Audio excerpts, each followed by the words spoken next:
बहुत ही आदर और सम्मान के योग आज के अंतर्राष्ट्रीय जाट संसद के मुख्य अतिथि पूर्व में रहे केंद्रीय मंत्री चौधरी वीरेंद्र सिंह जी, जम्मू कश्मीर के पूर्व मंत्री सरदार मनजीत सिंह जी, उत्तर प्रदेश के राष्ट्रीय लोकदल के विधायक श्री प्रदीप चौधरी जी, चौधरी राम सिंह खुलेरी जी, हरियाणा के इंडिपेंडेंट विधायक चौधरी सोमवीर सांगवान जी, श्री विक्रम रंधावा जी, पूर्व में रहे डीजीपी एमएस मलिक साहब, पंजाब कांग्रेस कमेटी की प्रवक्ता अमृत कौर गिल जी और इस कार्यक्रम के संयोजक राम अवतार पलसानिया जी, पीएस कलवानिया जी, आज के इस कार्यक्रम में देश भर से आए हुए जाट समाज से जुड़े हुए सभी मंच पे बैठे हुए सभी साथीगण, विश्व के स्तर से भी आज बहुत सारे अलग अलग मुल्कों से आए हुए मंच पे बैठे हुए सभी आदरणीय साथियों, आज के इस अंतर्राष्ट्रीय जाट संसद में आए हुए आदरणीय बुजुर्गों, नौजवान साथियों, माताओं, बहनों, पत्रकार छायाकार दोस्तों, मेरे से पूर्व जो वक्ता थे उन्होंने सारी बातें समाज कैसे आगे बढ़े, हम सबको मिलकर के कैसे समाज को आगे और लेकर के जाना है, इसके लिए हमें आपस में चाहे हमारे राजनीतिक रिश्ते ठीक ना हो, लेकिन समाज कैसे आगे बढ़े इसके लिए हमें राजनीति से ऊपर उठ करके सबको एक मंच पे इकट्ठा होकर के समाज को आगे ले जाने में अपनी जिम्मेवारी निभानी चाहिए। ये सारी बातें मेरे से पहले बहुत विस्तार से बताई गई। गवर्नर साहब ने बहुत खुल करके आपके बीच में चर्चा करी। एक किस्सा भी बहुत बढ़िया सुनाया उन्होंने कि कैसे वक्त में एक मामूली जाट ने जो भेड़ बकरी चढ़ाने का काम करता था, उसने कैसे लोगों को संगठित किया, कैसे मुसलमान से लड़े, कैसे अपनी कौम को उन्होंने बचाने का काम किया। उनकी अगली पीढ़ी ने उन्हीं से शिक्षा लेकर के कौम को हमेशा आगे बढ़ाने में बड़ी जिम्मेवारी निभाई। चौधरी वीरेंद्र सिंह जी ने भी सारी बातें आपके सामने रखी।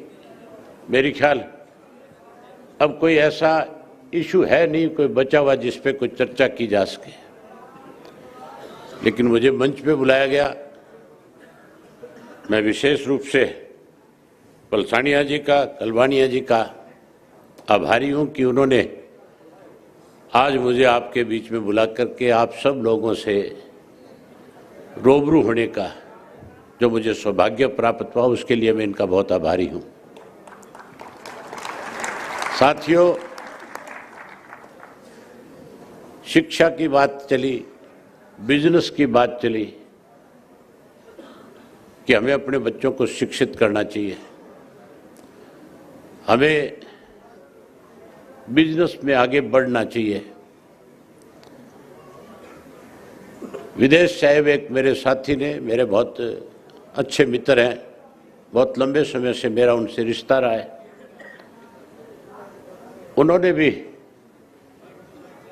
थोड़े समय में एक बहुत बड़ी बात कही थी कि कैसे आज हम 50-50 लाख रुपया खर्च करके अमेरिका के बॉर्डर के साथ लगते हुए मुल्क है उनका वीज़ा लेकर के कैसे अमेरिका में एंट्री हो,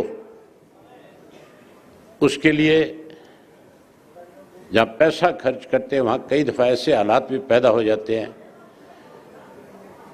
कि जो बच्चे यहाँ से जाते हैं वो अपने मुकाम तक पहुँचने से पहले परमात्मा को भी प्यारे हो जाते हैं। बहुत मुश्किल तरीका है। उन्होंने जो बताया कि हमें अपने बच्चों को एजुकेट करके, पढ़ा लिखा करके, अच्छी डिग्रियां दिला करके इस योग्य बनाना चाहिए कि वो कम से कम जब विदेश में जाना चाहे तो उनकी डिमांड हो वहाँ पे कि उनको वहाँ की कंपनियां स्वयं यहाँ से वीज़ा दे करके उन मुल्कों में जॉब दे। बात बहुत बढ़िया थी और उन्होंने ये भी कहा कि हमें इस लायक बच्चे बनाने चाहिए कि हमें यहाँ पे भी किसी किस्म की दिक्कत नहीं आनी चाहिए। लेकिन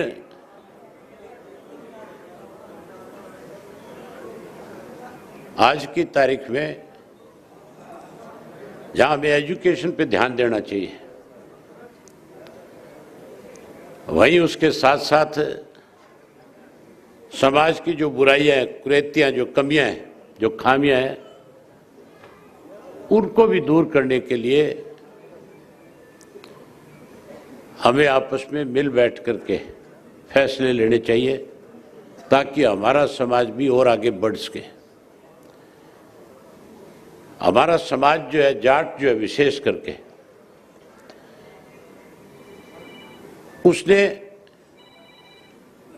हमेशा दूसरे की मदद में आगे बढ़ने का काम किया है। मैंने बहुत सारे ऐसे इत्तेफाक देखे हैं जब कोई किसी की मदद के लिए आगे नहीं आता तो हमारी कम्युनिटी के लोग जो है वो कहीं ना कहीं आगे बढ़ करके ना केवल मदद करता है बल्कि वो इस तरह से मदद करता है कि जैसे उसके खुद के अपने किसी सदस्य के साथ कोई दुर्घटना हो रही है और कैसे वो उसकी मदद करे, वो अपना सब कुछ दांव पे लगा करके भी दूसरे की मदद करने के लिए हमेशा आगे रहता है। अभी बात चल रही थी चौधरी छोटू राम की। चौधरी छोटू राम जब पंजाब के अंदर मिनिस्टर हुआ करते थे, उन्होंने कैसे किसान कौम को मजबूत किया जाए, कैसे किसान को ताकत मिले, उसके लिए जहां किसान को एक नारा दिया था, वहीं उन्होंने एक बहुत बड़ा फैसला लिया था। उस फैसले का जिक्र मेरे ख्याल मेरे आने से पहले किसी ने किया होगा तो अलग बात है। एक बार किसान के खेत के गेहूं पक करके तैयार हो गई थी, वो रेवेन्यू मिनिस्टर थे और उस वक्त के कोई गवर्नर जो थे,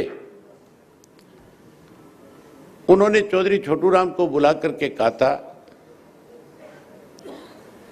कि हमें किसान की सारी गेहूं जो है इस मूल्य पे चाहिए। 1 रुपया शायद बढ़ाया गया था और चौधरी छोटू राम ने कहा कि अगर आप 1 रुपया बढ़ा करके किसान से गेहूं लेना चाहोगे तो फिर आप किसान के साथ जो है जबरदस्ती कर रहे हैं। उन्होंने कहा कि इसका भाव बढ़ाओ ताकि मैं किसान को इस बात के लिए राजी कर लूं कि वो अपनी फसल आपको दे। लेकिन वो गवर्नर जो था अहंकारी था, उसने उनकी बात को स्वीकार नहीं किया और उसने कहा कि अगर इस तरह से नहीं दोगे तो फिर हमें आपसे कैसा बर्ताव करके गेहूं लेनी है वो फिर हम अपने आप फैसला करके ले लेंगे। चौधरी छोटू राम ने कहा कि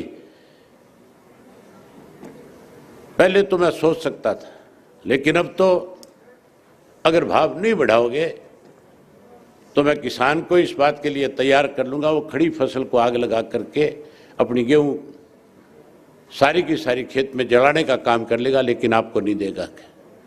और आखिर उस अंग्रेज को झुकना पड़ा, गेहूँ के भाव बढ़ाने पड़े और किसान को चौधरी छोटू राम ने एक बड़ी ताकत देने का काम किया था। आज हम इसीलिए तो अपनी जितने भी तस्वीरें आपके सामने ऊपर लगी हुई है, इन सबको इस बात के लिए याद करते हैं कि इन सब ने अपने राजनीतिक जीवन में कोई ना कोई अहम फैसले जरूर लिए थे, जिसकी वजह से आज ये हमारे लिए पूजनीय है। आज हम इनको याद करके आज भी हम इनसे कुछ ना कुछ सीखते हैं। इनके ऊपर लिखी जो किताबें हैं, जो पुस्तकें हैं, जो हिस्ट्री है इनकी, उससे भी आज बहुत कुछ सीखने को मिलता है। आज सबसे बड़ी जरूरत है हमें इकट्ठा होने की। पिछले साल जयपुर में भी इसी तरह का एक सम्मेलन था और मुझे उस सम्मेलन के अंदर बुलाया गया था। जब मुझे आमंत्रित किया गया बोलने के लिए, समय का अभाव था। उस वक्त वहां के जो चीफ मिनिस्टर थे अशोक गहलोत साहब, जो आज भी मुख्यमंत्री है, उन्होंने एक इंटरव्यू दिया था। उनके यहाँ पे एक विवाद चल रहा था, उनकी सरकार में बैठे लोग उनका विरोध कर रहे थे और इस किस्म की चर्चा थी कि किसी भी दिन इनकी सरकार जा सकती है। लेकिन उन्होंने अपनी सरकार को अपनी मैनेजमेंट के माध्यम से बचाने का काम किया था। जब उनकी सरकार बच गई थी तो प्रेस के लोग जब उनके पास गए, उनसे एक इंटरव्यू लिया तो उनसे पूछा कि आपने ऐसा कौन सा करिश्मा है, कौन सा जादू है आप में, जो आपने सरकार को बचाने का काम किया। बड़ी हैरानी की बात थी। उन्होंने अपने इंटरव्यू में कहा था कि मैं सैनी समाज का अकलौता व्यक्ति हूं, माली समाज का अकलौता एमएलए हूं और मैं तीसरी बार मुख्यमंत्री हूं। जब मैं मुख्यमंत्री बन सकता हूं तो फिर सरकार चलाना और सरकार को मैनेज करना मेरे लिए मुश्किल काम नहीं है।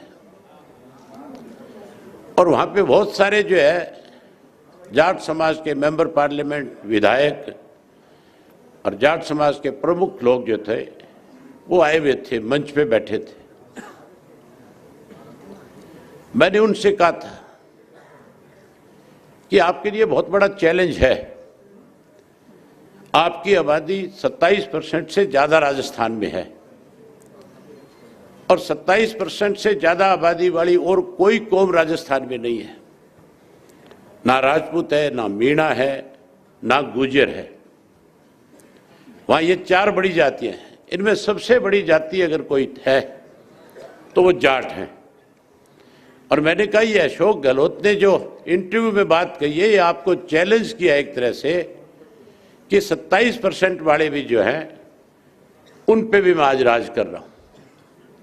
मैंने कहा आप इकट्ठा हो, राजनीति से ऊपर उठ करके कैसे जाट कौम इस प्रदेश में सत्ता में आए, इसके लिए आप अपने मतभेद भुलाओ और इकट्ठे होकर के इस लड़ाई को लड़ो, ताकि आने वाले समय में कोई दूसरा व्यक्ति इस किस्म के छिटा कसी आपकी कौम पे ना कर सके और आप अपनी ताकत के साथ इस प्रदेश पे अपना मुख्यमंत्री बना करके साबित करो कि हम एक हैं, हम ताकतवर हैं, हम वो लोग हैं जो केवल अपनी अपनी कौम के साथ नहीं बल्कि गांव के अंदर जो 36 बिरादरी के लोग रहते हैं, हमारे यहाँ तो सबसे बड़ा भाईचारा कोई अगर मजबूत करने का काम करता है तो वो जाट कौम के लोग करते हैं। आप किसी गांव का उदाहरण ले लो, अगर किसी गांव के अंदर, जाट के गांव के अंदर किसी गरीब के घर में कोई अनहोनी हो जाती है, सबसे पहले जाट जाति के लोग उसके दरवाजे पे जाकर के खड़े होते हैं और उससे जाकर के कहते हैं कि जो हो गया उसको तो हम वापस नहीं करवा सकते, लेकिन हम तेरे साथ हैं, आगे तेरे को किसी किस्म की परेशानी ना आए, इसके लिए तुझे चिंता करने की जरूरत नहीं है। हम तेरे साथ खड़े होकर के तेरी मदद करने में जो हमारी जिम्मेवारी होगी उसको निभाने का काम करेंगे। हम तो भाईचारे को मजबूत करते हैं, लेकिन जो सत्ता में बैठे लोग हैं वो कहीं ना कहीं हमारे भाईचारे को तोड़ने में हर तरह के अच्छे हथकंडे अपनाने का काम करते हैं। चौधरी वीरेंद्र सिंह बैठे हैं, हरियाणा के अंदर जाट आरक्षण को लेकर के बहुत लंबे समय से इस बात की मांग की जा रही थी कि जैसे राजस्थान के अंदर बैकवर्ड क्लास के अंदर जाट को प्रतिनिधित्व दिया गया है, जाट को आरक्षण दिया गया, उसी तरह हरियाणा में भी 10% जाट को आरक्षण दिया जाए। जाट को नहीं, उसके साथ 4 और कौम भी जोड़ी गई थी, जिसमें बिश्नोई था, जिसमें रोड था, जिसमें आपके जाट था, त्यागी था। इन सब के लिए मांग करी थी और बहुत लंबे समय से सत्ता में बैठे लोग जो है ये आश्वस्त कर रहे थे कि हम आपको आरक्षण देने का काम करेंगे, लेकिन हमें आरक्षण देने की बजाय आंदोलन करने वाले जो नौजवान बच्चे थे उनके ऊपर रात को निहत्थे जो बैठे थे, पुलिस से गोलियां चलवा करके एक दिन में 32 लोगों को मौत के घाट उतारने का काम किया था।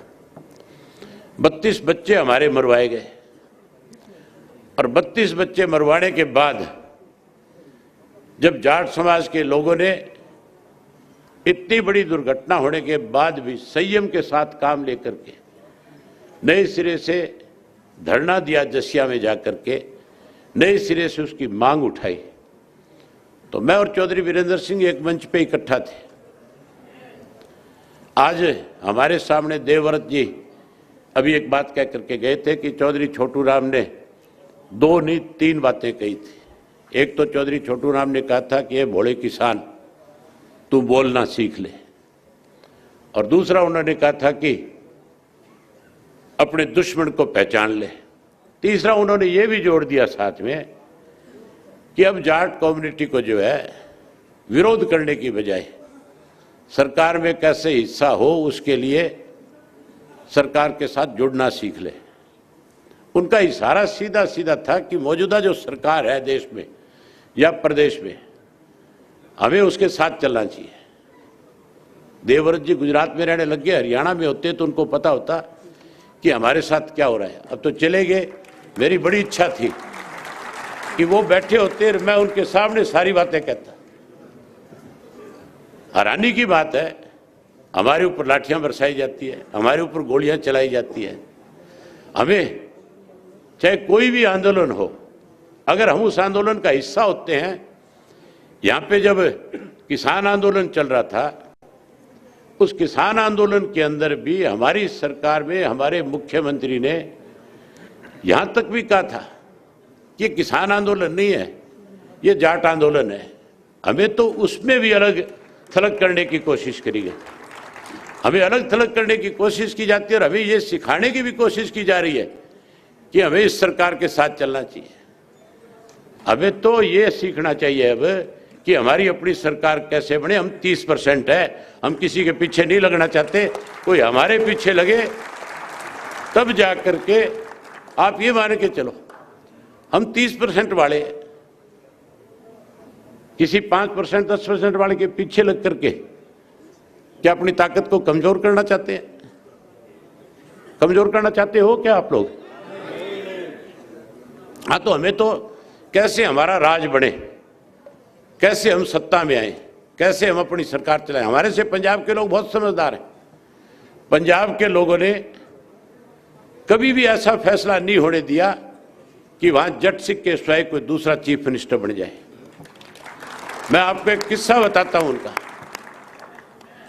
इससे पिछला जो चुनाव था पंजाब के अंदर, उस वक्त भी इस किस्म के हालात थे, इस किस्म की चर्चा थी कि आप पार्टी सत्ता में आएगी, और उस वक्त में केजरीवाल ने किसी का चीफ मिनिस्टर का नाम तय नहीं किया था। उसकी नीयत यह थी कि दाव लगे कहीं ना कहीं तू पंजाब का चीफ मिनिस्टर बने। पंजाब के जो जट सिख मतदाता थे उसको ये बात समझ में आ गई थी कि अगर गलती से भी आप पार्टी को सत्ता में ले आए तो फिर केजरीवाल चीफ मिनिस्टर बन जाएगा, फिर तुम्हारे हाथ से सत्ता चली जाएगी। इसलिए उन्होंने बादल साहब को वोट देने की बजाय कांग्रेस को वोट देकर के अमरिंदर सिंह को चीफ मिनिस्टर बना दिया था कि नहीं बना दिया था। अब की बार जो है भगवंत मान का जब नाम आ गया था तो फिर वहां के जो मतदाता थे वो कांग्रेस से भी परेशान हो चुके थे और वो अकाली दल को भी सत्ता में नहीं लेकर आने देना चाहते थे। बावजूद उसके उन्होंने, क्योंकि भगवंत मान का नाम आ गया था, एक जट सिख का नाम आ गया था, इसलिए उन्होंने आप पार्टी को सत्ता में लाने का काम किया। सत्ता में कैसे आओ इसके लिए हम सबको सोचना चाहिए। हम सबको उसको कौन आपकी ताकत बन सकता है, कौन आपको आगे बढ़ा सकता है, कौन आगे लेकर के जा सकता है। हम चौधरी छोटू राम को क्यों याद करते हैं? इसीलिए करते हैं ना कि चौधरी छोटू राम जब सत्ता में थे तो उन्होंने आपकी कम्युनिटी के लिए बहुत अच्छे काम किए थे, बहुत अच्छे फैसले लिए थे, इसीलिए याद करते हो ना। चौधरी चरण सिंह को हम क्यों याद करते हैं? उन्होंने किसानों की बहुत बड़ी लड़ाई लड़ी, बहुत बड़ी पैरवी करी, प्रधानमंत्री के पद पे रह करके अच्छे फैसले लिए, यूपी के चीफ मिनिस्टर के तौर पे उन्होंने बहुत अच्छे काम किए। चौधरी देवीलाल को भी आज हम इसीलिए याद करते हैं कि जब वो सत्ता में थे तो उन्होंने 10,000 रुपये तक के कर्जे पूरे देश के किसान के माफ़ करवाने में बड़ी भूमिका निभाने का काम किया। उन्होंने पेंशन जैसी योजनाएं लागू करी थी जिससे आज पूरे देश के लोगों को लाभ मिल रहा है। हर बुजुर्ग को एक सम्मान पेंशन देने का काम किया था, इसलिए आज हम उनको याद कर रहे हैं। जितने भी हमारे किसान लीडरशिप जो रही है उसको इसीलिए याद करते हैं कि उन्होंने हमारे लिए अच्छे काम किए।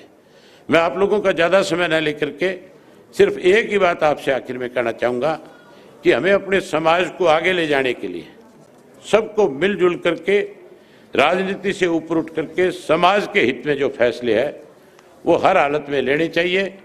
और उसके लिए कोई भी व्यक्ति अगर पहल करे और मेरे जुम्मे कभी भी आने वाले वक्त में कोई इस तरह की जिम्मेवारी लगाए कि समाज के लिए हम ये फैसला लेने जा रहे हैं और आपको इसके लिए कोई स्टेप डाउन करना पड़ेगा, तो मैं बिना किसी झिझक के अपना स्टेप डाउन करके भी समाज को कैसे ताकत मिले, समाज कैसे आगे बढ़े, उसके लिए मैं उनके साथ खड़ा हो जाऊंगा।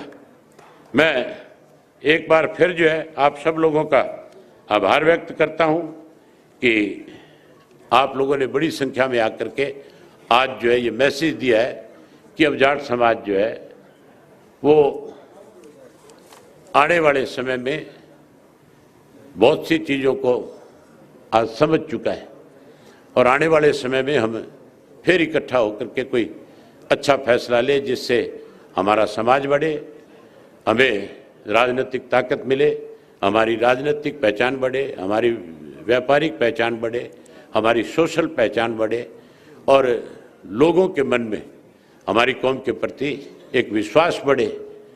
और उसके लिए हम कोई छोटे मोटे विवाद मतभेद उनको भूल करके हमें मजबूती के साथ इकट्ठा हो, ये मैं कामना करता हूँ। और एक बार पलसानिया जी का और कलवानिया जी का आभार व्यक्त करता हूँ कि उन्होंने आज मुझे आपके बीच में बुला करके आपसे रूबरू होने का जो मौका दिया उसके लिए मैं इनका बहुत आभारी हूँ। बधाई देता हूँ चौधरी वीरेंद्र सिंह जी को भी।